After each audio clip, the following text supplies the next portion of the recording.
Президентибиз Садыр Нуркожоевдун тапшырмасы менен биз Ош облусунун ар бир районунун борборунда кеңейтилген курамда ар бир айылдын өкүлдөрүн жана жетекчилерин чогултууну чечип, бүгүн биринчи жыйынды баштап отурабыз.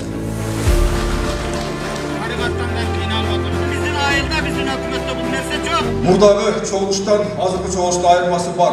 Мурдагыда жүзүндө өткөрүлбөйт. Бүгүн ошол карапайым калктын, элдин үнүн укканы biz bu жерге баарыбыз келип отурабыз туугандар. Таза суу Кудайга шүгүр бар. 2-3 жыл болду. Азыркыга чейин насосу 1 литр суу бериле элек. İştebegендиктен ушундай ылайга суу ичип атасыздарбы? Азыр мен мына айыл өкмөт башчысыга мынакей бир жумалык мөөнөт беремин. Бир жума мөөнөттө жанагы насосту оңдоп туруп, мага жооп бересиңер. Аткарбаса жумуштан кетет. Nima aksiyon o'tmayapti. Ertaga yig'ilib cho'zlar shuni bir ko'rib berishni so'radi. Mına жаңы күч менен, жаңы багыт менен мына маселелерди чечиңиздер да тез-тез эле.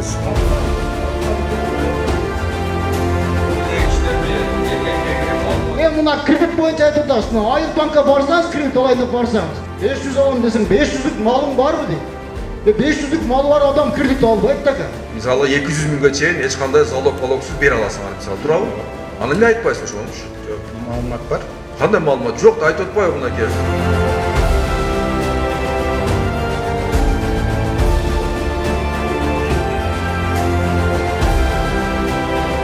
Президенттин тапшырмасы менен 7 райондо бүгүнкү күндө жолугушуу өткөзүп бүттүк. Жер-жерлери келгенде эле ошол акимчилик тарабынан, айыл өкмөт тарабынан чечиле турган маселелерди жайында чечип аттык да. Анан эми көптөгөн маселелерди жазуу түрүндө дагы алып кетип атабыз. Ошол аларга дагы биз жазуу түрүндө кайрадан жооп беребиз деп айтабыз.